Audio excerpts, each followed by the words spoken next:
sabe quando vamos parar?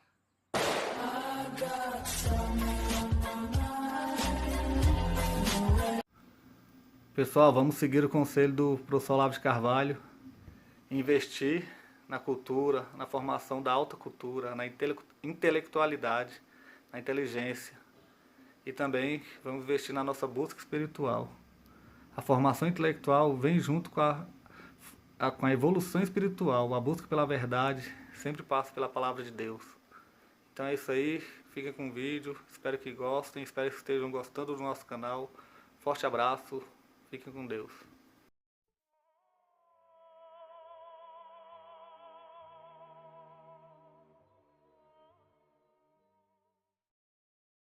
Eu queria começar aqui lendo para vocês um pedacinho da apostila que foi extraída do meu curso de Teoria do Estado do Paraná, dada em 27 de maio de 2004.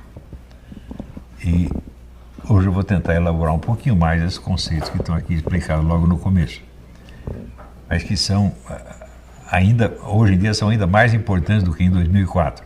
E hoje em dia são mais visíveis do que em 2004. Quer dizer, o que eu estava tentando dizer aqui aos alunos lá do Paraná pode ter parecido até enigmático. Eles não sabiam do que eu estava falando, mas hoje é impossível alguém não perceber. Então vamos lá.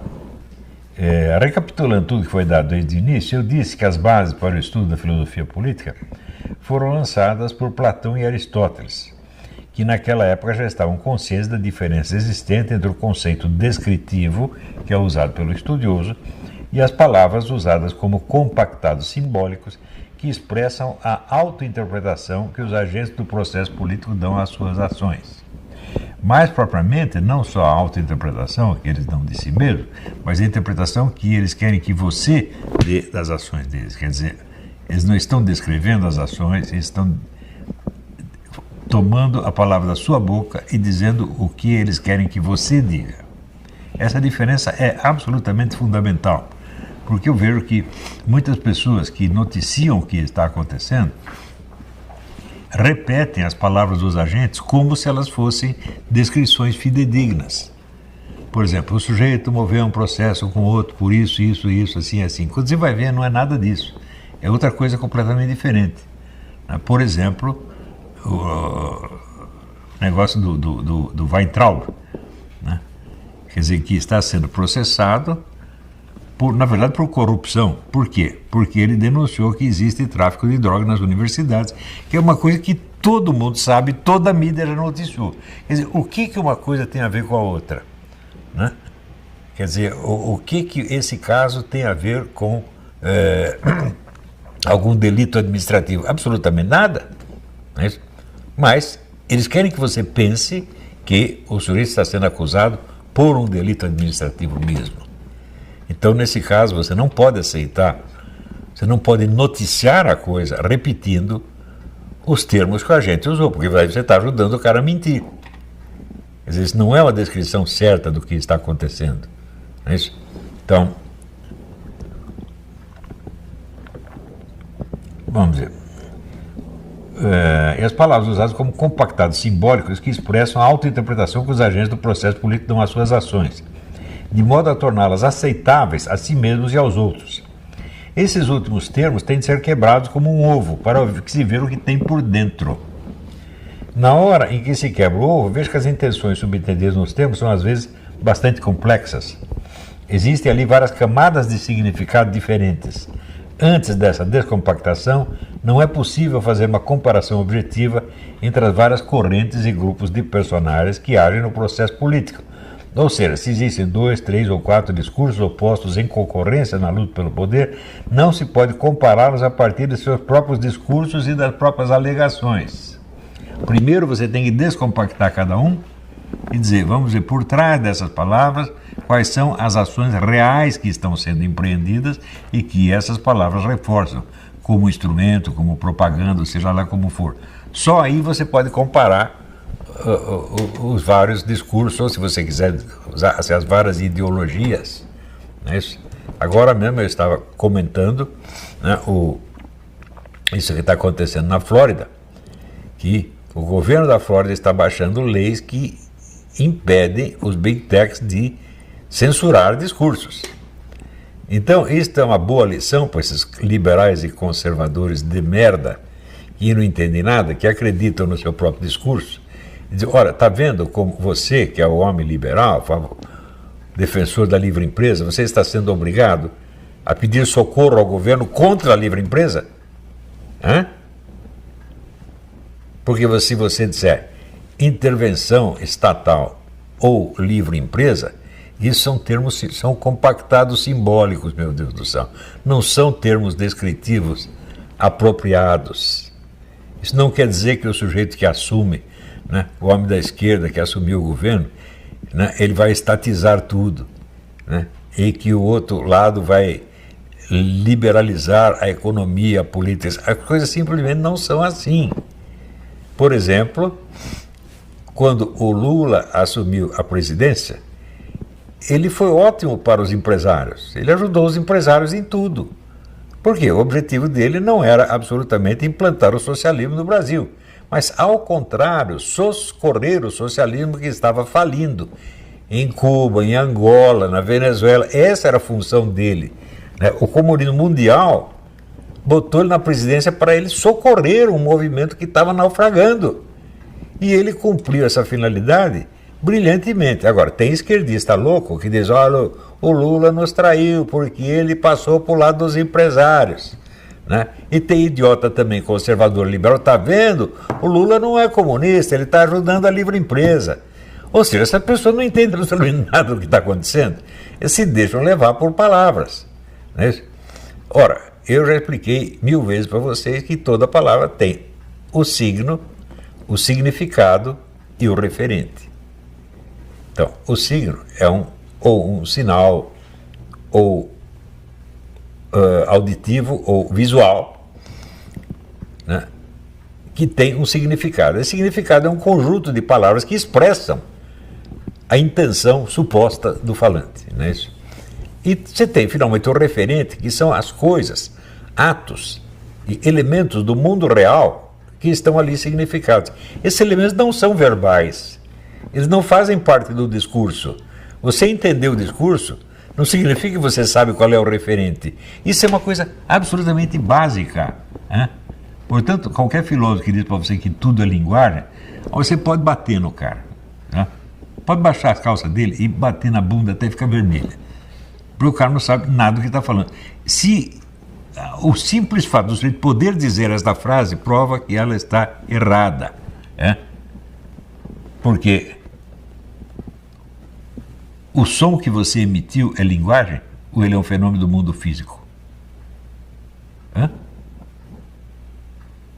Esse som só se ouve na linguagem ou você ouve? Por exemplo, uma pessoa que não entende a sua língua não ouviu você? Então é um fenômeno do mundo físico, meu Deus do céu. Ademais, você está falando com quem? Você está falando para o dicionário? Você está falando para uma gramática? Você está falando para uma pessoa real de carne e osso que está na sua frente, fisicamente. Né? Então, esperar que a linguagem explique tudo é uma coisa de uma estupidez assim, tão grande que eu não chego a acreditar que alguém disse isso algum dia. Né? Mas, no entanto, você tem vários filósofos que disseram isso. Os filósofos pensadores que são prezados pelos pseudo-intelectuais são mais pseudo-intelectuais do que eles. Ouvindo, por exemplo, o Clóvis de Burgos falar do Pierre Bourdieu, ele coloca o Pierre Bourdieu lá em cima, como se fosse um gênio. Pierre Bourdieu é um pequeno vigarista, Com essa história dele da reprodução, né, ele diz o seguinte, você pega a burguesia cria todo o aparato educacional, a mídia, né, todo o aparato cultural e educacional, as escolas todas para passar a sua ideologia para a geração seguinte. Eu digo, você já parou para pensar como que uma classe social, uma classe econômica faria para realizar um empreendimento dessas proporções? Já parou para pensar quantos congressos científicos, quantas pesquisas científicas, né? Quantos encontros, quantas discussões teria que ter só para formular a linguagem? Então, reúne os empresários, os capitalistas, se reúnem para discutir quais vão ser os termos a ser usados na sua ideologia e como transmitir isso para as criancinhas. Você já imaginou o tamanho deste empreendimento? Procura alguma documentação de que houve um único encontro desse tipo. Empresários se reunindo para criar uma linguagem capaz de implantar a sua mentalidade na cabeça das criancinhas e dos jovens. Nunca houve nenhum. Por outro lado, você vê, os comunistas fazem isso o tempo todo. Você está entendendo? Ou seja, quem está criando o sistema de reprodução é o Pierre Bourdieu. Não são os burgueses dos quais ele está falando. Ou seja, ele pega a sua própria atividade, projeta em cima do outro e não percebe o que ele próprio está fazendo. Será que esse é o homem... Você pode dizer... Não, gente. Será que esse é um homem inteligente? Não. Ele não é inteligente, ele é simplesmente burro. Você vai dizer, não, a esperteza... Não. Se ele fosse um sujeito esperto, né, querendo enganar todo mundo, ele não faria uma coisa tão óbvia assim. Que até eu, que sou mais burro, percebo na primeira, você está entendendo? Primeira vez que eu li o cara, eu falei, pô, isso aqui está invertido. O que ele está dizendo que os outros fazem é o que ele está fazendo aqui. Quer dizer, para você entender o livro dele, é preciso que você não leia o livro dele. Para você concordar com o livro, você não pode ler, porque se você leu, você entendeu que ele está fazendo com você o que ele diz que a burguesia está fazendo com o outro. E não tem o menor sinal, vamos dizer, da tal educação burguesa. Você vê, claro que existem congressos de pedagogia, congressos sobre educação, etc. Burgueses, é claro que existem, mas eles não estão falando dos interesses da burguesia e de como implantá-los na cabeça, estão falando de valores, falam da religião, falam de coisas nas quais eles acreditam. Então, a única hipótese de nós concordarmos com a teoria do Pierre Bourdieu seria a seguinte: o burguês é tão esperto que ele tem uma teoria secreta que ele já recobriu de uma outra teoria embelezadora para nos enganar. Então, me mostre um congresso feito para criar essa ideologia embelezadora. Me prova a existência da ideologia maligna por trás da embelezadora. A outra hipótese: a ideologia burguesa maligna só existe inconscientemente. E a ideologia inconsciente preside toda a atividade consciente da burguesia. Bicho, isso é de uma estupidez. Você está entendendo que eu não posso discutir isso aí? Se você me convidar para um debate com o Pierre Bourdieu, eu falo, não vou. Chama um homem inteligente do seu lugar, você não pode. Agora, no Brasil, ele é o máximo. Por aí você vê o nível das coisas como está. Este caso do Pierre Bourdieu é um exemplo disso que eu estou falando aqui. Quer dizer, você tem um objetivo, você sabe qual é esse objetivo, e você cria uma ideologia em cima para torná-la aceitável ao seu ouvinte e aceitável até a você mesmo. Então é o seguinte, aqui chega seu Pierre Bourdieu, eu estou querendo criar um sistema de educação que padronize a cabeça de todo mundo. Como é que eu vou fazer? Eu primeiro vou acusar o burguês de estar fazendo isso. Assim ninguém repara que sou eu que estou fazendo. É só isto. Está entendendo? Agora, você está falando isso porque você é da direita. Eu falo, bom, evidentemente existe, claro que existe uma opção ideológica atrás disso aí, mas não é por ela que eu estou falando. Pensa o seguinte: o Olavo, para favorecer a suposta ideologia dele, seria capaz de mentir a esse ponto. Ele é mentiroso, safado ou burro a esse ponto? Não, eu não sou, gente. Então você me desculpa, eu estou dizendo as coisas assim porque elas são assim. E porque qualquer um de vocês pode averiguar por você mesmo se é ou não é assim. Está entendendo? Se em bom lugar eu já disse essas coisas, não de comunistas, eu já falei dos principais ideólogos burgueses. Falei isso do Augusto Comte, falei do Kant, falei do Max Weber. Quer dizer, os mesmos, vamos dizer, a mesma inconsistência intelectual que existe por trás de todo o discurso ideológico aparece em todas as ideologias pelo simples fato de que são ideologias. Uma ideologia é uma construção racional, só que é o seguinte, ela não tem nada a ver com o assunto do qual ela está falando, ela é outra coisa. Ela é sempre um disfarce. Sempre. Então, nunca se pode aceitar nenhuma discussão nos termos que o proponente da ideologia apresenta. E hoje em dia a moda é o seguinte, quer dizer, que não tem ideologia nenhuma. Ideologia só os outros têm. O sujeito disse isso, já provou na hora que é um vigarista ideológico. Né? Eles são os ideológicos e nós somos os científicos. Isto na discussão política é impossível. Você ter um confronto entre ideologia e ciência no campo político, entre senadores, entre deputados, entre governador de estado, presidente da república, isto é impossível. Por quê? Porque cada um deles é um agente político e tem satisfações a prestar ao seu grupo, ao seu partido, etc, etc, etc, e tem de apresentar resultados. Ele chega lá e expor uma teoria, lindamente, não resolve nada, pô. Para mim, resolve. Eu não preciso da aprovação do eleitorado. Eu aqui apresento a minha teoria. Gostou, gostou. Não gostou, que se dane. Porque eu não dependo disto. Eu não dependo que as pessoas votem no que eu estou dizendo. Eu dependo apenas de que elas paguem a sua mensalidade. Seja para gostar ou não gostar do que eu disse. Quanta gente tem aqui que não gosta do que eu estou dizendo e paga a mensalidade e assiste o curso e até gosta. Não gosta de mim, mas gosta do curso. Para mim tá bom. Eu sou um professor, essa é a minha profissão. Eu não sou um político, eu não estou vendendo uma ideologia, não estou vendendo um candidato. Quando meus alunos quiseram ocupar postos no governo, o que eu disse para eles? Saiam daí. Seu lugar não é aí. Foi isso que eu disse. Eu acho que só sobraram 2 lá em cima. Não sei por quê, estão lá até hoje. Levam pedrada, tudo quanto é lado e estão lá.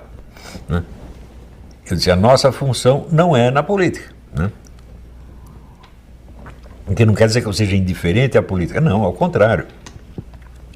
Nós podemos desempenhar uma função política muito mais elevada se nós não formos políticos. Se nós não estivermos presos aos compromissos partidários, eleitorais, etc, etc, etc, que só serve para nos atrapalhar. E que muitas vezes nos obrigarão a dizer o contrário do que nós sabemos. Porque não fica bem, você não pode dizer isso. Uma coisa não ficar bem, em política é imperdoável. Na ciência é obrigatório. Está entendendo? Então, vou ler um pedacinho aqui. Na hora em que se quebra o ovo, vê-se que as intenções subentendidas nos termos são às vezes bastante complexas. Existem ali várias camadas de significados diferentes. Antes dessa descompactação, não é possível fazer uma comparação objetiva entre as várias correntes e grupos de personagens que agem no processo político. Então é o seguinte, comparar vários discursos ideológicos é perda de tempo. Você tem que comparar o verdadeiro substrato ativo que está por baixo dele. Quer dizer, a que ações eles estão se referindo. Não se pode compará-los a partir dos seus próprios discursos, suas próprias alegações. É necessário decompor cada discurso de modo a que se tenha acesso à verdadeira perspectiva de ação que está ali subentendida. Isto é básico. Todo discurso político visa alguma ação e obter algum resultado. Ele não é apenas falar por falar ou falar para convencer as pessoas. Não, ele quer ter um resultado efetivo, na prática, não na teoria. Por exemplo, um professor, um cientista que apresenta uma tese qualquer, o que ele quer fazer com essa tese? Ele quer convencer os colegas dele. Ele vai lá, leva no congresso científico, aqui, eu provei que tal coisa é assim, assim, assim. Se concordou, todo mundo aplaude, muito bem, professor, tá lá seu prêmio, seu ganhou. Pronto, está feito o negócio. O político é isso que ele quer? Não, bicho. Ele quer que aquele discurso dê um determinado resultado na prática. Então, é a este resultado que você deve visar, tomando cuidado para não atribuir ao outro intenções malignas nem benignas desde o início. Esta análise tem que ser um procedimento científico. Como é que se faz esse procedimento científico? Analisando a lógica interna das palavras e ações. Está entendendo? Por isso, veja, essa análise que eu fiz do Bourdieu é baseada nisto. Quando o Bourdieu escreve essas coisas, o que ele está fazendo? Ele está unificando a classe dos professores e estudantes contra uma tal burguesia. Não é isso que ele está fazendo? Está advertindo os caras, cuidar para não se deixar enganar pela burguesia. Agora, qual é a prova de que a burguesia inventou realmente esse ardil? Não tem prova nenhuma. O que você vê é o contrário. Você vê vários burgueses dizendo coisas nas quais eles realmente acreditam. Por exemplo, pega aqui nos Estados Unidos, o que tem, vamos dizer, de burguês cristão protestante aqui, né, citando Bíblia e tal, é uma multidão, mas eles acreditam mesmo nisso. Não há um plano secreto por trás desse negócio. Estão entendendo? Existem burgueses que têm plano secreto? Existe. Kant, por exemplo, tinha um plano secreto. Né? Augusto Comte tinha um plano secreto. Mas é diferente. Mas eles são o quê? Eles são filósofos, porra. Né? Somente assim se pode fazer a comparação. Essa análise se refere não apenas aos discursos explicitamente partidários, mas também aos termos gerais que, parece, pretendem descrever as instituições sociais e políticas tomadas em si mesmas. Conceitos como democracia, lei, etc., devem ser decompostos para que, a partir das várias camadas distintivas e obtidas, se possa fazer a análise comparativa dos vários discursos e, sim, saber o que está em jogo. O sujeito falou da democracia, eu digo, peraí. Como é a democracia que você está fazendo? Está entendendo? Não é aquela da qual você falou. Quero saber aquela na qual você está metido. Você fala, Estado Democrático de Direito. Todo mundo fala de Estado Democrático de Direito. Será que todos estão querendo a mesma coisa? Não. Né? Eu tenho certeza que, por exemplo, quando o Bolsonaro fala de Estado Democrático de Direito, ele quer dizer deixar tudo como está. Ele continuar administrando as coisas, distribuindo verba, fazendo as estradas que ele quer, as obras públicas, etc. E não mexer nisso aí, ou seja, respeitar a autoridade dos seus mais pérfidos inimigos. Isso ele entende como Estado Democrático de Direito. Isso, para mim, é destruição do Estado Democrático de Direito. Não é Estado Democrático de Direito, é o contrário. Ou seja, o que ele está chamando de Estado Democrático de Direito é a destruição do Estado Democrático de Direito. E os inimigos dele? Eles entendem por Estado Democrático de Direito inventar um golpe que é para tirar o Bolsonaro. Então, você entende por que não tem nenhum Estado Democrático de Direito no Brasil? Porque todo mundo está contra.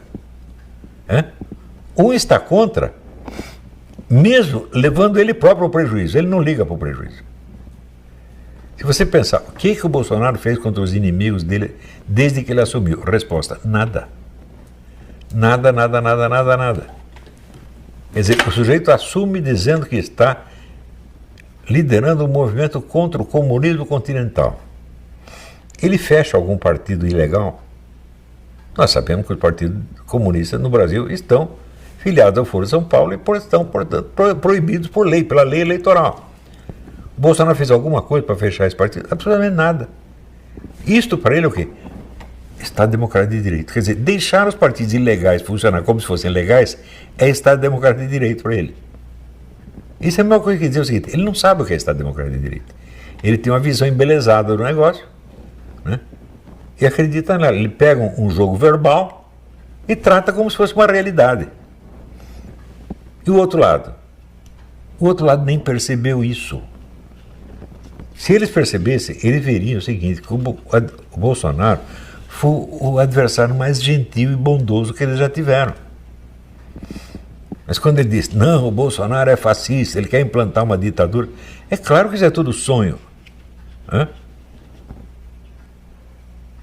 O Bolsonaro defende o Estado Democrático de Direito em prejuízo próprio. Ou seja, ele deixa o comunismo avançar, porque ele entende que isso é Estado Democrático de Direito. Ou seja, ele tem uma visão ginasial e confusa do que é Estado Democrático de Direito. E o outro lado tem uma visão falsa. Eles sabem que o que eles estão lutando não é Estado Democrático de Direito. Eles sabem que é o socialismo. Mas continuam chamando de Estado Democrático de Direito. Por quê? Porque ele acredita que o burguês vai aceitar isso, vai gostar disso aí. Então você tem, vamos dizer, uma confusão de mentiras e poses suficiente para enlouquecer qualquer um. E não tem ninguém interessado em esclarecer as coisas. Por quê? Porque as pessoas ou estão do lado do Bolsonaro ou estão do lado do outro. Eu falo também, veja, eu pessoalmente simpatizo com o Bolsonaro e quero até ajudá-lo. Só que eu acho que é impossível. Não dá para ajudar. Não dá porque ele não entende uma palavra que eu estou dizendo. nem presta atenção. Ele presta atenção lá nos generais, né? Que não sabem nada e dão palpite sobre tudo. Né? E toda hora ele fala, não, nós podemos contar com as Forças Armadas. Né? Escuta, nós estamos contando com as Forças Armadas desde o quê? Desde a década de 90. Né? Eu sei o quanto eu disse para os milicos de São Paulo, do Rio Grande do Sul, do Rio de Janeiro, de Minas Gerais, do Nordeste, do Amazonas, do Amapá, do Raicoparta. Falei para todos, vocês não podem deixar esse pessoal continuar mentindo contra as Forças Armadas. Vocês têm que processar um por um. Mas eles só pensaram em duas coisas, ou nós damos um golpe militar ou não fazemos nada. Você acha que isso é uma coisa racional? Se você pensar, em 64 foi um golpe militar que acabou com o governo comunista? Não, meu filho, foi o Congresso. Os milicos entraram depois, quando não tinha mais nada para fazer. Mas eles acreditam no seu próprio discurso autoembelezador. Nós libertamos o Brasil do comunismo. Assim não dá, gente. Né? Outro dia eu vi um estudo universitário, assim, a miséria da historiografia. Então ele pegava os estudos revisionistas, quer dizer, estudos que negavam, por exemplo, que 64 foi um golpe de Estado, negavam que o regime militar foi ditadura, alguns autores da direita, né? E faziam análise, né?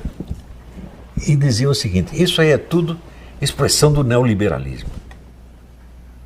O quê? Você tem algum milico que sabe o que é neoliberalismo?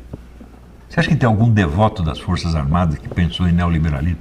Ou que leu, tem algum general que leu Francis Fukuyama e aderiu ao neoliberalismo? Não, meu filho. Eles não entendiam nada de Fukuyama, porra. Quem falou para eles do Fukuyama fui eu. O cara é contra, aliás, do Fukuyama, está lá no meu livro Nova Era Revolução Cultural. Você vê que Fukuyama é um idiota, é?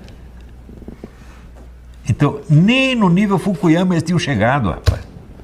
Você acha, por exemplo, sei lá, que o Marco Antônio Viu está no nível Fukuyama? Você está brincando comigo? O Marco Antônio Viu começou a carreira dele fazendo a história de um clube de futebol de várzea, meu Deus do céu. E para meu gosto nunca passou disso.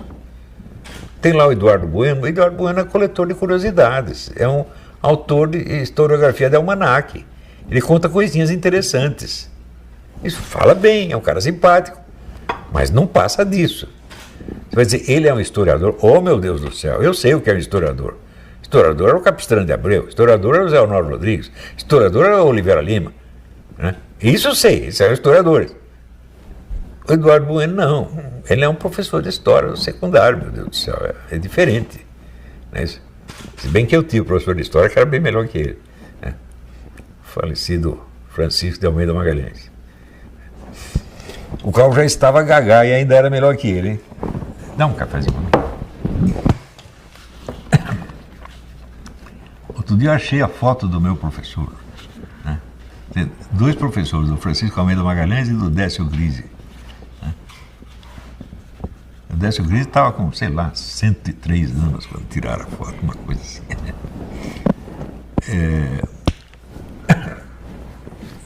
Então, vou continuar aqui. Eu também disse que o compactado simbólico está frequentemente presente até em obras que têm uma pretensão científica.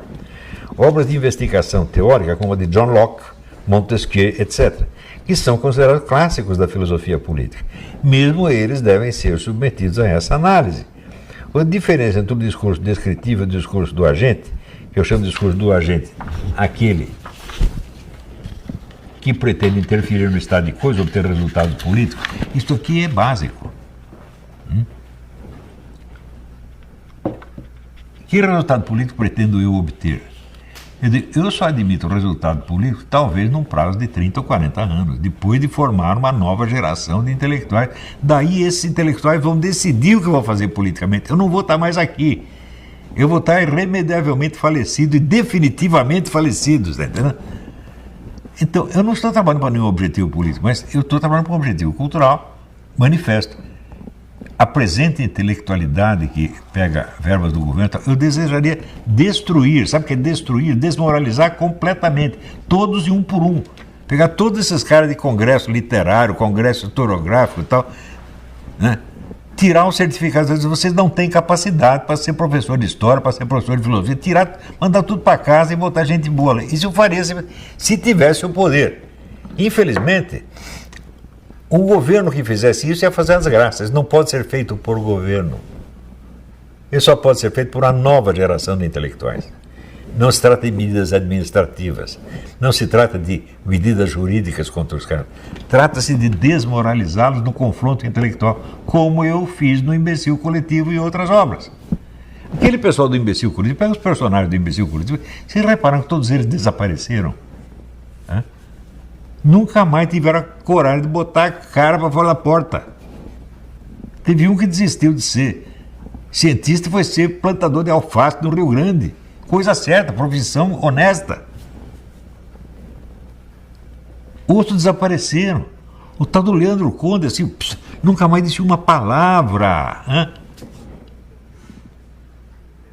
É isso que tem de fazer, gente. Ou seja, precisava ter circulando 10 mil livros como um Imbecil Coletivo. Isso é total desmoralização dos pseudo-intelectuais. Isso eu quero fazer. Porque eu sei que o Brasil não pode ir para frente desse jeito, gente. Não adianta você, temos que criar uma nova classe política. Vocês já pararam para pensar? O Brasil é dos países que tem a maior taxa de renovação da classe política a cada eleição. Adianta alguma coisa? Não adianta. Porque os caras que vêm são mais burros do que os anteriores. O nosso problema não é a classe política, o nosso problema é a classe intelectual.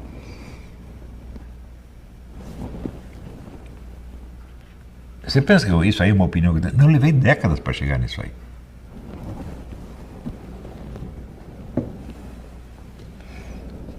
Desde Maquiavel, 1469 a 1527, até pelo menos o começo do século XX, quase todas as obras de filosofia política devem ser consideradas discursos de agentes. Rousseau, discurso de agente, Voltaire, discurso de agente, Karl Marx, discurso de agente.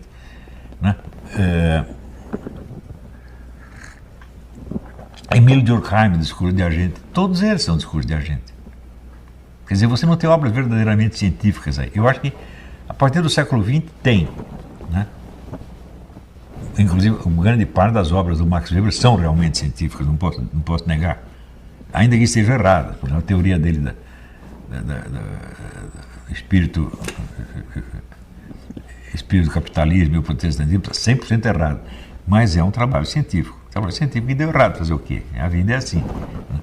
Mas, por exemplo, eu não posso ler o Georg Jelinek e negar que é uma obra científica. Não tem como negar isso aí.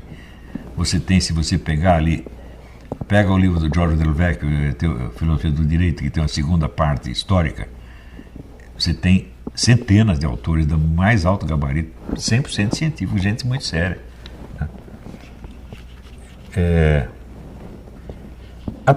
Quando examinamos, vemos que não há uma distinção clara entre seu intuito descritivo e seu intuito persuasivo.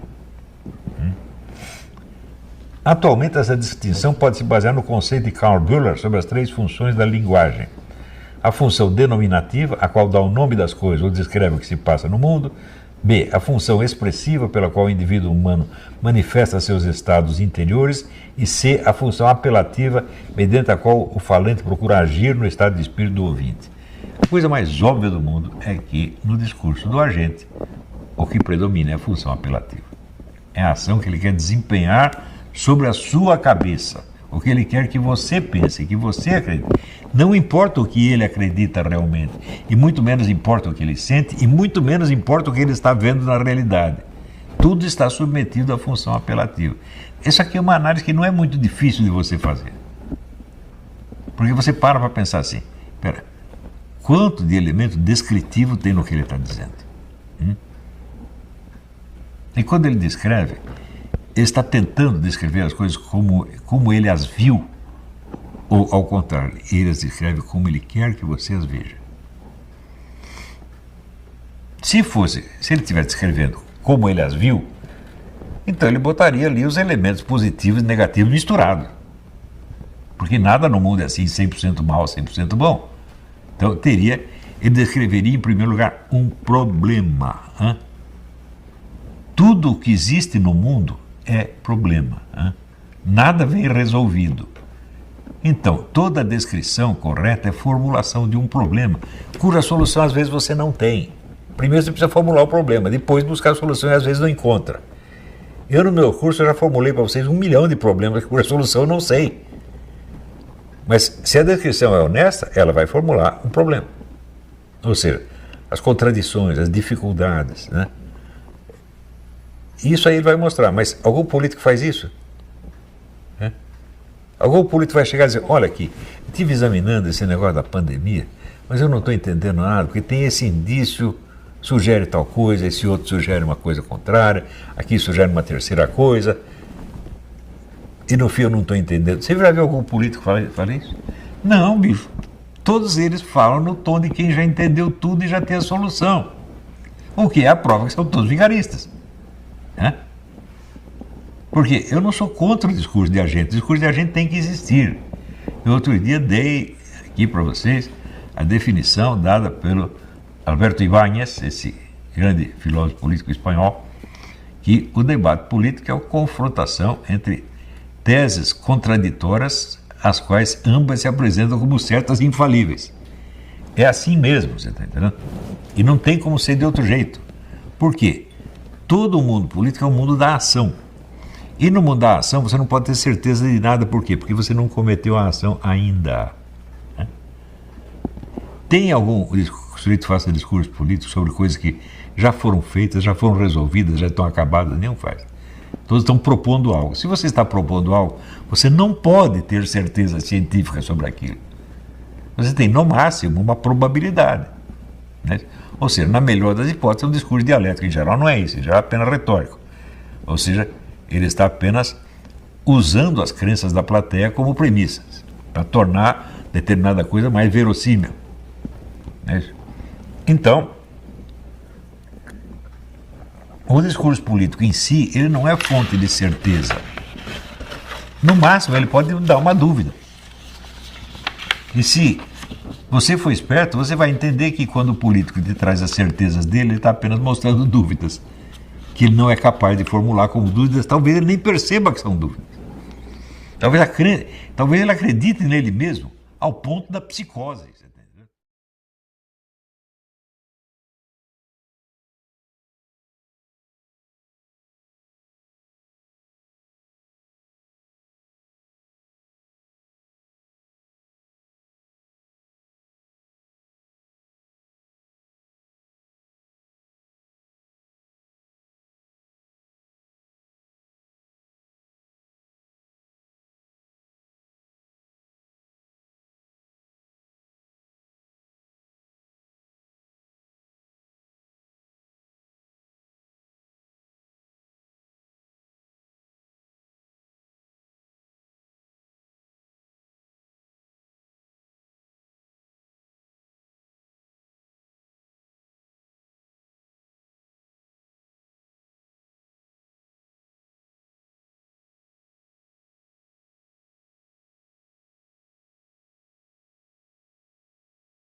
E aí, pessoal, tranquilo? Então, se inscrevam no canal, comentem, curtam, compartilhem. Isso ajuda bastante nosso canal. Quem quiser ajudar a gente de outra forma, os links estão aí na descrição do vídeo. Temos Apoie-se, tem o apoio coletivo e também quem quiser ser membro ou participar da nossa vaquinha. Sigam nas redes sociais, os links estão aí na descrição do vídeo. Então é isso aí, sempre com Deus, pátria, família e liberdade por um Brasil melhor. Valeu, pessoal, fique com Deus. Então, amigos, quem gostou do vídeo, vou pedir para deixar seu like, curtir, comentar e compartilhar, para dar uma força aí pro nosso canal. Quem puder apoiar financeiramente também será bem-vindo. Agora a gente está aí de novo com a monetização no YouTube, então eu conto com vocês. Forte abraço. E aí, pessoal do canal, tranquilo? Então, a gente ainda quer fazer o sorteio das 3 canecas do Olavo de Carvalho no nosso canal. Mas para isso a gente tem que chegar a 120 mil inscritos no canal. Então compartilhe. Olavo tem, tinha e sempre continuará tendo razão.